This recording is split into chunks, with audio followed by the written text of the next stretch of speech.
warahmatullahi wabarakatuh. Halo semuanya, perkenalkan nama saya Yusanti dengan NIM 2130106055. Saya merupakan mahasiswa Tadris Biologi UIN Mahmud Yunus Batu Sangkar.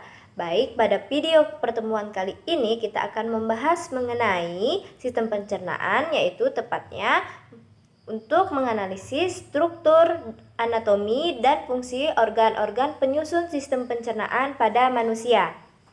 Adapun tujuan dari pertemuan kali ini yaitu siswa dapat menganalisis struktur, anatomi, dan fungsi organ-organ penyusun sistem pencernaan pada tubuh manusia. Menurut kalian, apa saja kira-kira organ-organ yang menyusun sistem pencernaan? Untuk dapat menjawab pertanyaan tersebut, maka kita simak video berikut. Saat kita makan, kita pasti memproses makanan dari makanan utuh menjadi potongan serpihan kecil, hingga makanan terurai menjadi bentuk zat yang bisa dicerna oleh tubuh. Nah, teman-teman, rangkaian proses mengolah makanan tadi akan membentuk sistem yang disebut dengan sistem pencernaan. Nah, jadi sistem pencernaan merupakan proses pemecahan makanan menjadi molekul sederhana yang melibatkan organ-organ dan kelenjar-kelenjar pencernaan. Proses pencernaan makanan pada manusia dibedakan menjadi dua, yaitu pencernaan mekanis dan pencernaan kimiawi. Pencernaan mekanis sendiri merupakan pengubahan makanan dari bentuk kasar menjadi bentuk halus dengan bantuan gerakan alat-alat pencernaan seperti gigi dan lambung. Sedangkan pencernaan kimiawi yaitu pelarutan dan pemecahan makanan oleh enzim-enzim pencernaan dengan mengubah makanan yang bermolekul besar menjadi molekul yang berukuran kecil. Proses pencernaan manusia melibatkan alat-alat pencernaan berikut seperti rongga mulut, kelenjar ludah, kerongkongan atau esofagus, lambung, hati, kantong empedu, pankreas, usus besar, usus halus, usus buntu atau appendix, dan anus. Baik, untuk organ sistem pencernaan yang pertama itu ada mulut, di mana di dalam mulut terjadi pencernaan makanan secara mekanis oleh gigi dan kimiawi oleh enzim amilase yang menguraikan amilum atau polisakarida menjadi pitialin atau sakarida. Bagian-bagian penyusun rongga mulut terdapat bibir, di mana berfungsi menerima makanan dan membantu menghasilkan suara. Bibir tersusun dari otot rangka dan jaringan ikat. Bagian luar bibir dilapisi oleh kulit yang mengandung folikel rambut, kelenjar keringat, dan sebasea. Bagian transisional tampak berwarna merah karena mengandung banyak pembuluh kapiler. Bagian permukaan dalam bibir terdiri atas membran mukosa. Lalu ada gigi, di mana berfungsi untuk menggigit, memotong, menyobek, dan mengunyah makanan, menambah nilai estetika atau membentuk wajah, serta berbicara. Makanan dipotong menjadi bagian yang lebih kecil dan bercampur dengan saliva atau air ludah untuk membentuk bolus yang akan mudah ditelan. Adapun struktur gigi terdiri atas 3 bagian, yaitu mahkota atau korona, merupakan bagian gigi yang terlihat. Selanjutnya ada leher, diselubungi oleh gusi. Selanjutnya ada gigi atau kolum dan akar gigi atau radix, bagian yang tertanam di dalam rahang. Anatomi gigit sendiri terdiri atas 4 lapisan, yaitu sebagai berikut. Email merupakan lapisan keras berwarna putih yang menutupi permukaan gigi, di mana ia berfungsi sebagai pelindung, tetapi dapat tererosi oleh enzim dan asam yang diproduksi bakteri mulut sehingga menyebabkan karies gigi. Selanjutnya ada dentin, adalah lapisan sebelah dalam dari email yang berwarna kekuningan. Untuk struktur dari gigi sendiri dapat dilihat di gambar di samping. Struktur anatomi gigi berikutnya yaitu ada sementum, merupakan lapisan luar akar gigi yang berbatasan dengan tulang rahang. Sementum berfungsi membantu menahan gigi agar tetap melekat pada gusi. Selanjutnya ada pulpa, di mana mengandung pembuluh darah dan serabut saraf yang menjulur hingga akar gigi. Berdasarkan bentuknya, gigi dapat dibedakan menjadi 4 macam, yaitu ada gigi seri yang berfungsi untuk memotong makanan, gigi taring berfungsi untuk menyobek makanan, gigi geraham depan berfungsi untuk mengunyah makanan, gigi geraham belakang berfungsi untuk mengunyah dan menghaluskan makanan. Pada dasarnya, manusia memiliki dua susunan gigi, yaitu gigi primer dan gigi sekunder, di mana gigi primer tumbuh pada usia 6-26 bulan dan berjumlah 20 buah. Pada usia sekitar 6-14 tahun, gigi primer akan tanggal untuk digantikan dengan gigi permanen. Berikut merupakan rumus dari susunan gigi primer, di mana pada rahang atas premolar terdiri atas dua, sedangkan pada gigi taring ada satu, lalu ada gigi seri memiliki dua, gigi seri juga dua, gigi taring ada satu, lepas itu ada premolar lagi yaitu ada dua. Lalu ada di rahang bawah ada premolar dua, ada C1, I2 atau gigi seri, lalu ada gigi seri, lalu ada gigi taring ada dua buah, premolar ada dua. Kemudian ada gigi sekunder di mana berjumlah 32 buah dan tumbuh pertama kali pada usia 6 tahun. Rumus gigi sekunder yaitu memiliki gigi molar atau geraham belakang 3 pada rahang atas dan bawah. Lalu ada premolar pada rahang atas dan bawah berjumlah 2. Lalu ada taring di mana masing-masing rahang atas dan bawah yang berjumlah 1. Lalu ada gigi seri, masing-masing rahang atas dan bawah memiliki 2. Lalu ada gigi taring lagi, yaitu di mana terdapat rahang atas dan bawah itu 1. Lalu ada gigi premolar 2 masing-masing, dan gigi geraham yaitu ada 3. Organ selanjutnya yaitu ada lidah, di mana berfungsi untuk menggerakkan makanan saat dikunyah atau ditelan, mengecap rasa, dan membantu produksi suara untuk berbicara. Pada permukaan dorsal lidah terdapat papila-papila yang membentuk tekstur kasar pada lidah. Pada otot lidah terdapat kelenjar von Ebner yang mensekresikan cairan. Cairan tersebut akan bercampur dengan makanan dan membantu pengecapan rasa.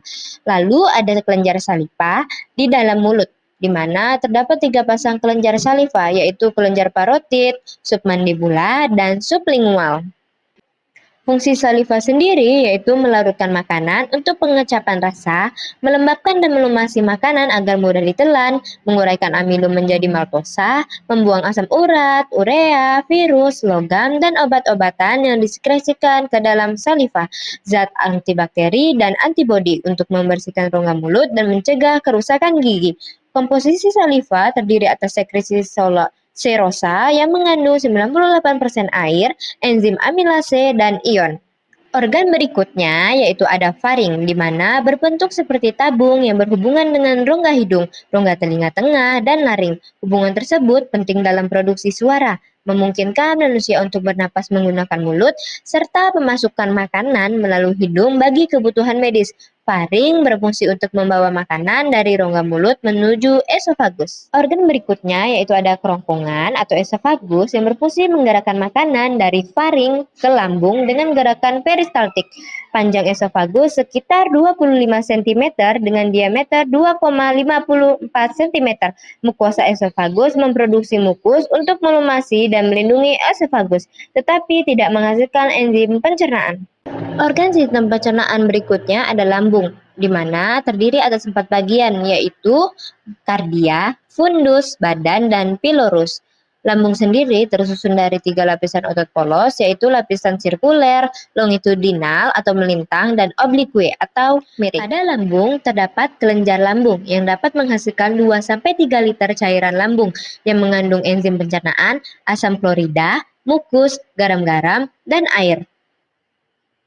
Masuknya makanan ke mulut, mulai dari tampilan makanan, bau, dan pikiran tentang makanan dapat merangsang sekresi cairan lambung.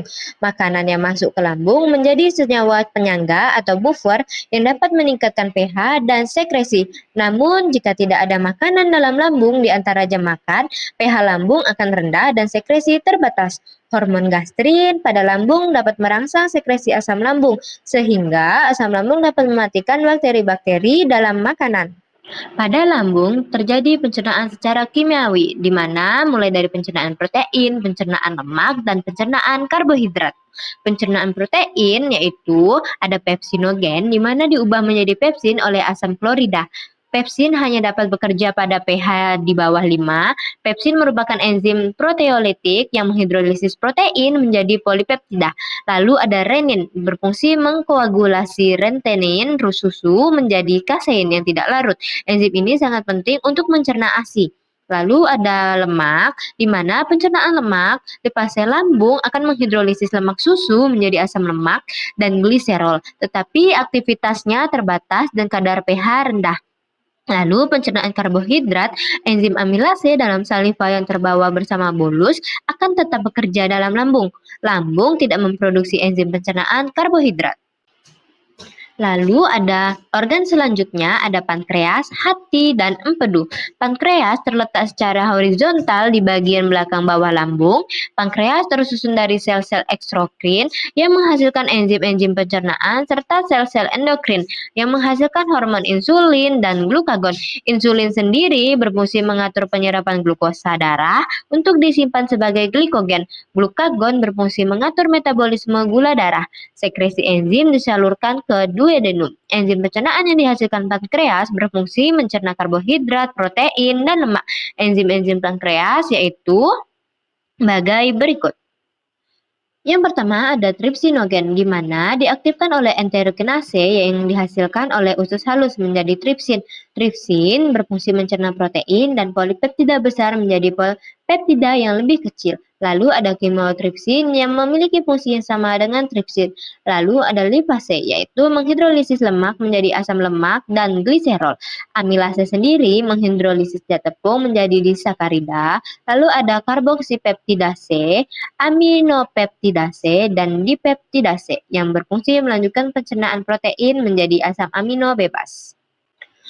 Organ selanjutnya ada hati yang memiliki banyak fungsi. Kemudian ada empedu, ada berupa kantong, berupa seperti terong, berukuran sekitar 8-10 cm berwarna hijau, dan terdapat pada lekukan di bawah lobus kanan hati.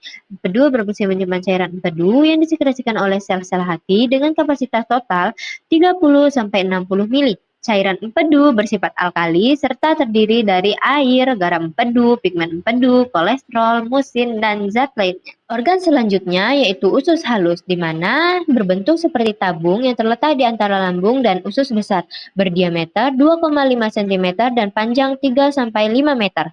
Usus halus terdiri dari 3 bagian, yaitu usus 12 jari, usus kosong, dan usus penyerapan.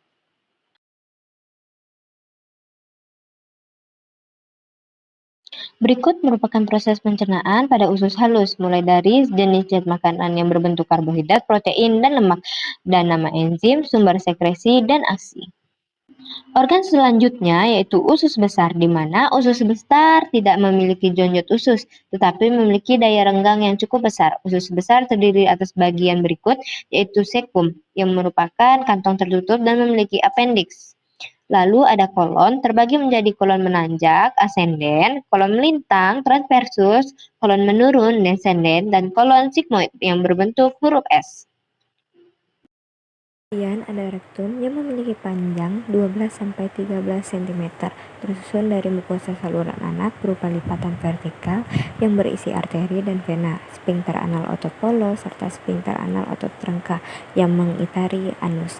Lalu fungsinya sebagai mengabsorpsi 80-90 air dan elektrolit dari kimus yang tersisa sehingga kimus menjadi semi padat, memproduksi mukus yang tidak mengandung enzim, merupakan tempat bakteri yang mampu mencerna sedikit selulosa, memproduksi sedikit kalori, tetap menghasilkan vitamin K, riboflavin, tiamin, dan gas, mengeluarkan zat sisa berupa feses. Baik, bagaimana cara sistem pencernaan bekerja? Untuk mengetahui hal tersebut, maka simak video berikut. Sebagai makhluk hidup, tentunya kita selalu mengkonsumsi makanan.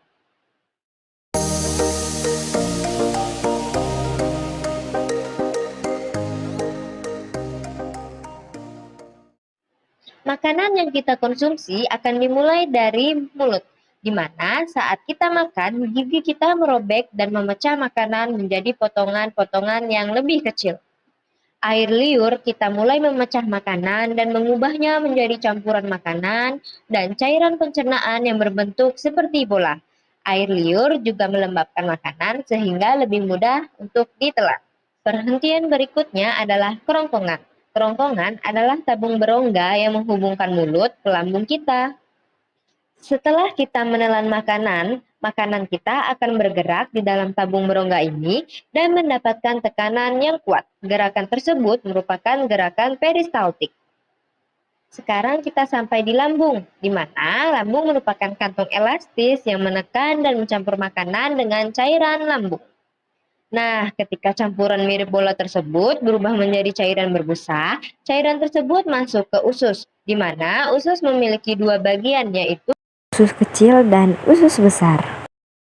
Makanan kita semakin dipecah di usus kecil dan tubuh kita menyerap semua nutrisi darinya. 3 bagian yang membantu terjadinya proses ini ada hati, pankreas, kantung empedu. Ketiganya melepaskan cairan pencernaan yang membantu memecahkan lemak, protein, serta karbohidrat. Lalu kita lanjut ke usus besar, di mana mengambil semua kandungan air dari apapun yang kita makan. Hasilnya adalah massa padat yang disebut dengan tinja. Tinja lalu memasuki rektum sebagai penyimpanan sementara sebelum keluar dari tubuh melalui anus.